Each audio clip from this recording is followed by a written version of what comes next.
নমস্কার বন্ধুরা, রুমা কিচেনে আপনাদের সবাইকে স্বাগত জানাচ্ছি। আজকে আমি বাড়িতে বানাচ্ছি পকোড়া। এই পকোড়াগুলো কি দিয়ে বানিয়েছি আপনারা ভাবতেও পারবেন না। এমন একটা জিনিস দিয়ে বানিয়েছি যে জিনিসগুলো সব সময় সব জায়গায় পাওয়া যায় না। তো কি দিয়ে বানিয়েছি? পকোড়া বানানোর জন্য আমি প্রথমে বাগানে চলে আসছি। এটা কি বাগান আপনারা হয়তো অনেকে জানেন, অনেকে জানেন না। আমি বলে দিচ্ছি বন্ধুরা, এটা চা বাগান। এই দেখুন, এই যে চা বাগানে আমি ফুল তুলে নিচ্ছি। চা গাছে ফুল হয়েছে, এই দেখুন ফুলগুলো কত সুন্দর দেখতে লাগছে দেখুন বন্ধুরা। এই চা ফুল দিয়ে আজকে আমি পকোড়াগুলো বানাবো, তার জন্য অনেকগুলোই আমি চা ফুল তুলে নিচ্ছি। দেখুন বন্ধুরা, ফুল কত সুন্দর হয়ে আছে। চা ফুলের পকোড়া হয়তো অনেক বন্ধুরা খেয়েছেন, আবার অনেকে খাননি, কারণ সব জায়গায় চা ফুল পাওয়া যায় না।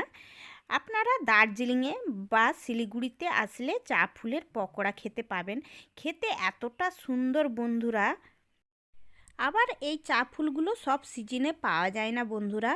নভেম্বর ডিসেম্বর মাসেই এই চা ফুলগুলো চা গাছে হয়। দেখুন বন্ধুরা, বাগান এত সুন্দর। অনেকগুলো চা ফুল তুলে নিয়েছি, দেখতে কতটা সুন্দর লাগছে এই দেখুন।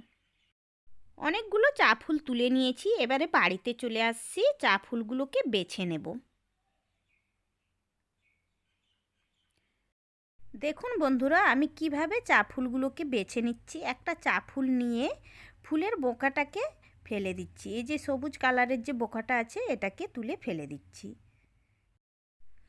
আমি আবারও একটা আপনাদেরকে দেখিয়ে দিচ্ছি। এটা বাছা হয়ে গিয়েছে। এই দেখুন, এই যে সবুজ কালারের বোকাটাকে এই দেখুন তুলে ফেলে দিচ্ছি। তো একইভাবে আমি সব চা ফুলগুলোকে বেছে নেব। যেসব বন্ধুরা চা বাগানের পাশাপাশি থাকেন তারা এইভাবে চা ফুল তুলে এনে পকোড়া বানিয়ে খাবেন, খেতে খুবই সুন্দর বন্ধুরা। সব চা ফুলগুলোকে বেছে নিয়েছি, এই দেখুন বোখাগুলোকে ফেলে দিয়েছি। এবার চা ফুলগুলোকে সব ধুয়ে নিচ্ছি জল দিয়ে। ধোয়া হয়ে গিয়েছে, একটা প্লাস্টিকের বয়েল নিয়ে নিচ্ছি। বয়েলের মধ্যে চা ফুলগুলোকে সব ঢেলে নিচ্ছি। একটা বড় সাইজের পেঁয়াজ কুচো করে নিয়েছি, ফুলের মধ্যে দিয়ে দিচ্ছি। কয়টা কাঁচা লঙ্কা কুচো করে নিয়েছি, দিয়ে দিচ্ছি। ঝালের পরিমাণটা আপনারা যতটা খাবেন ততটাই দেবেন। চালের গুঁড়ো দিয়ে দিচ্ছি 4 টিস্পুন।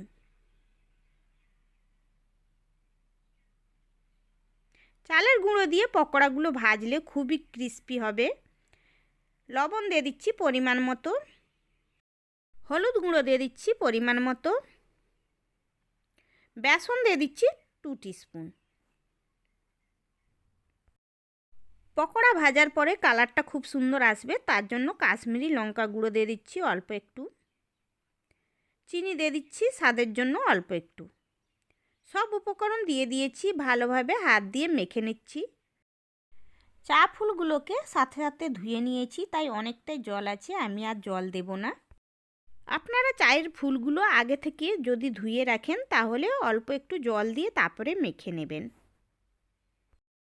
ভালোভাবে মেখে নিয়েছি। ওভেনে কড়া একটা বসিয়ে দিয়েছি, কড়াতে রিফাইন অয়েল দিয়ে দিচ্ছি।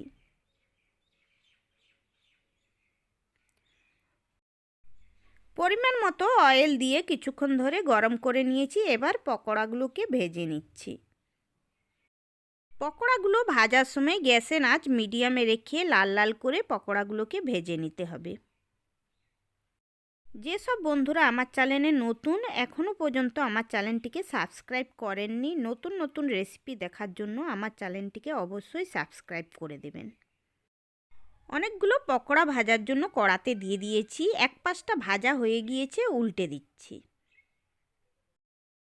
পকোড়াগুলো ভাজার সময় অনবরত খুন্তি করে নেড়ে নেড়ে পকোড়াগুলোকে লাল করে ভেজে নিতে হবে।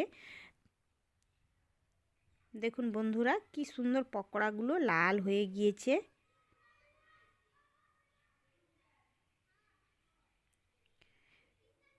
এই পকোড়াগুলো ভাজা হয়ে গিয়েছে, একটা ছান্তাতে করে ছেঁকে প্লেটে উঠিয়ে নিচ্ছি। এই দেখুন বন্ধুরা, পকোড়ার কালারগুলো কত সুন্দর হয়েছে। পকোড়াগুলো তেল থেকে ওঠানোর সময় ভালোভাবে তেল ঝাড়িয়ে তারপরে প্লেটে ঢেলে নিচ্ছি। এই দেখুন বন্ধুরা, এইভাবে পকোড়াগুলোকে উঠিয়ে নিতে হবে। একইভাবে আমি আবারও পকোড়া ভেজে নিচ্ছি।